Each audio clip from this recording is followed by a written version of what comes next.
Are you struggling to find your new best roast for the holiday season? Well, I'm here to make it easy for you. Big thanks to Kamada Joe for sponsoring this episode. If you find it stressful to find the perfect roast, then don't worry, I'm here to guide you through the whole process of getting the perfect roast for your next holiday dinner. We all know the classics. You can go either turkey, ham, or rib roast. And if you do the classics, that's fine, but you're going to be one of the million people that are going to do them, which means the prices will go up extremely during Christmas season. But I get it, you really want to present something for your family to show the successful year and your appreciation for everybody. So you don't want to be the guy that serves out chicken for Christmas dinner, even though I do like Christmas and if somebody would feed it to me, I would still appreciate it. But you also don't want to be the guy that buys this. You see, this is by far the #1 meat product people buy for their Christmas dinner. Restaurants literally stock up on this stuff halfway through the year. If you don't know what I'm talking about, this is a beef tenderloin. And the beef tenderloin is hands down the most tender cut of beef that you can get on a cow. Now this one is about 2 kilograms and the price I pay here in the Netherlands for this is 65 euros per kilogram. But I still do love this cut of meat. However, I'm not going to serve it up during Christmas. So instead of that, I went out and found 3 cuts of meat that are going to tell you we're having a party, we're going to be eating extremely well, and we're not going to be breaking the bank. This is my first selection, and most of you are going to recognize it instantly because this is the picanha. The current price for picanha is 40 euros the kilogram. As you can see, the quality of this piece of beef is beautiful. We got a lot of intramuscular fat, the meat's nice and dark red in color, and the fat cap is not too overdone big. So let's cook this up and take a closer look at this. First I am going to put in some charcoal, light it up with a couple of fire starters, and make sure to open up your bottom vent. And while I wait for the startup, I'm going to prepare my roast. Now the first thing that I'm going to do is flip this around. I'm going to take a look at that fat cap. You see that's nice and thin here. You don't want a big chunk of fat on your plate, and that's why I take a look at this line right there. It looks pretty, but it's too much fat. So that's got to come off. I'm just going to shave it like that until it's nice and thin, and that's going to make this picanha perfect. The next step is to carve into the fat cap, and that is going to help with the rendering process, because not rendered down fat is not very enjoyable to eat. You really have to melt this down, and by carving into it, you're going to make that process a lot faster and easier. The next step is to sprinkle salt on the fat cap. I'm not doing that to make this meat salty. I'm doing it to help render down the fat. And that's why I use pyramid crystal salt. And you're getting a very little salt for its actual volume. But what it does is it goes into the fat, draws out the moisture, and help it to render down. That's why I'm gonna rub it in. When it's done, I'm gonna flip it around and season the meat side with my favorite beef seasoning. Make sure that all sides are covered. And now we have a beautiful looking roast. And during a holiday dinner, you know everybody's stressed out, but you're going to be the one guy that isn't, because you're using a wireless thermometer. I'm using the ChefsTemp, and I'm gonna stick it in the middle of the roast, and that's going to tell me the core temperature in the meat, the temperature in the barbecue, as well as the time left on the cook. So if everybody else asks you, what time is that picanha done? You just take a look at your app and you can tell them. Finish setting up the barbecue, I'm gonna put in a heat deflector. I'm gonna put one grill grate in above the heat deflector in the highest position. And the other one is going to go in at the lowest position where I can grill the meats off. Let's put the picanha on over indirect heat. Close the lid. I'm going to open the top vent to 1.5 stripes and the bottom vent to 1 finger open. That is going to give me a temperature of about 140 degrees Celsius inside the barbecue. All I have to do now is set the temperature inside the app, set up the cook, beef, and we're going to be making picanha right there. 57 degrees Celsius, well I like mine a little less.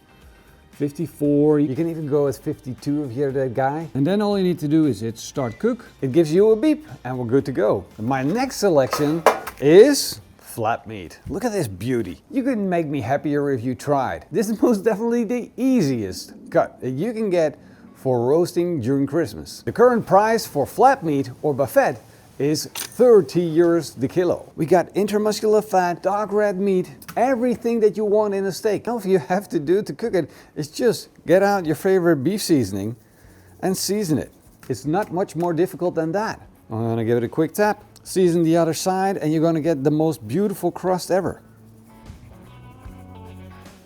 And this is my third option. This is a pork roast. Now I want to start out with something that is very, very important with this. Guess the price on this pork roast. I'm not going to tell you right now. I'm just going to tell you at the end.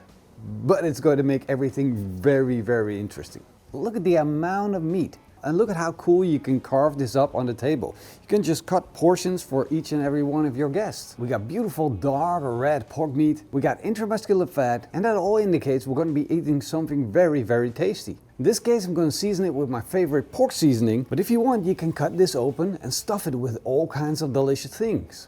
But to show you how easy it is to cook this roast, I'm just going to put on a little bit of seasoning, of course on all sides, because a roast like this deserves a lot of seasoning. And once I got it on, all I have to do is put it on the barbecue. And compare the size difference to our picanha. This is Kamado Joe's biggest barbecue. And that means we can put a lot of meat on it, but we're already almost short on space. Let's close it up again, let it cook. And with my core temperatures, I'm aiming for about 65 degrees Celsius.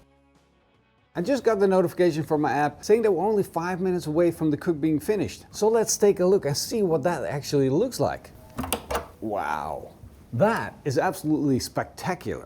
And now it actually tells me to take the roast off the barbecue. But the temperature's still at 52 degrees Celsius and I want it at 54. And the reason that it tells me because when I'm resting my roast, the temperature is still gonna go up a little bit. So let's take it off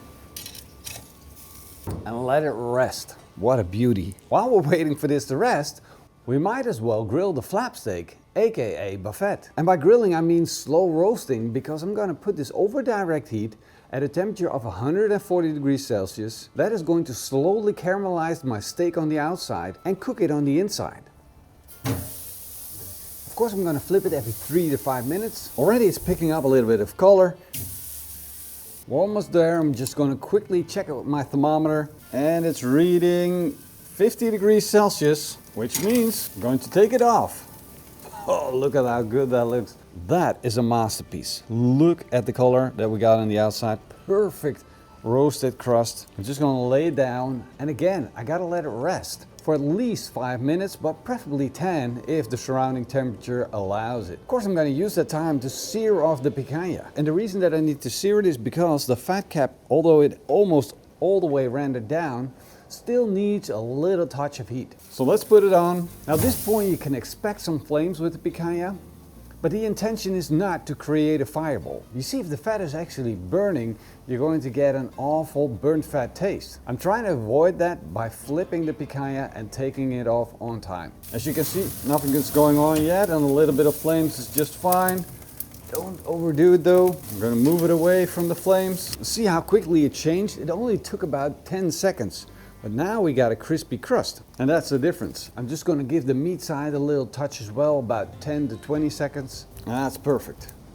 Because my pork roast is not done cooking yet. But we're almost there. 61 degrees Celsius. 4 more to go. Last roast done. Look at that beauty. There's actually no need to sear this. This is perfect. We got a crust, we got it toasty, it looks amazing. All I need to do now is just lay it down and let it rest. While it's resting, we're going to take a look at the first and most expensive of the three. Before slicing into it, the most important thing is to take a look at how the grains of the picanha are running, so that you understand that you need to cut against the grain. We're just going to start slicing it. And as you can see, we got this beautiful smoke ring on the picanha. And as we move to the center, it becomes more and more pink. Look at how extremely juicy and tasty this looks. Imagine serving this up to your guest. Isn't that insane? Just the looks alone. Absolutely gorgeous. It's clear to see the big advantages of a roast like this. You got loads of meat, it is easy to cook, you got a very tasty fat cap and a very tasty piece of meat. But there's also some downsides to this. You see, underneath that fat there's a little bit of silver skin that is keeping the muscle together. But the problem with that is, if you make your slices too thick, it's going to be very annoying to eat. If you keep slicing it thin, there won't be a problem. Wow. Let's slice into the buffet and see what you get for 30 euros. Again, it's important to see in which direction the fibers are running. And in this case, I cut with the fibers. But the reason that I do that is because you got to cut it with the fibers, so you can size it up and then cut it against the fibers. And again, you want to slice it as thin as possible to make it appear as tender as possible. If we take a look at the crust, it's beautiful dark brown, a little bit mahogany, which means smoke flavor. And if we take a look at the meat, you can see that it easily pulls apart if you slice it thin enough. I'm just going to slice a little piece with the grain to show you the difference. You see? And now that is really tough. This is going to be hard to eat. But if one cut against the grain is very easy to pull apart. Let's do the taste test. Wow. It's coarse in structure. It's nice and beefy in flavor. And it's definitely less tender than the picanha. Tasty steak though. Wow. Good, good. This is like a stranger in the whole 3 setup, but it might surprise you. First, you always want to look at the backbone, see how you need to cut it at an angle. So you make the angle first, then you go cut it all the way through. And there you have it. Perfect, tasty, juicy pork. The way to carve it is flipping it on the side, cut along the bone. It is instantly portioned, but just look at this thing dripping. It's just naturally extremely juicy meat. And the cool thing is you don't even have to slice it down even further, because pork is also naturally more tender than beef. Now of course I'm going to prove it to you by taking a bite.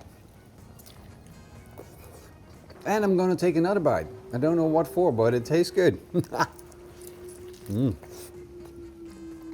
despite of letting this roast rest, I'm still getting a waterfall of juices on my board. So now let's talk about the price of this pork roast. 40 euros for picanha, 30 euros for the flat meat. Now the pork roast, on the other hand, it's more tender. It's more juicy than either. And the bone makes a big impression, so it's great to serve up. I paid 10 euros the kilogram for this pork roast. Of course I got a good deal on it, but you can probably shop around a little bit and still get a good deal for your holiday roast dinner. If you got a little bit more to spend, I definitely go with that picanha. It's just packed with flavor, everybody's gonna love it. But the second one in the lineup, the one for 30 euros, well, it's a little bit of a question mark. It kind of depends on who you're eating it with and if they will be, and if they will... My dog's chewing on the bone.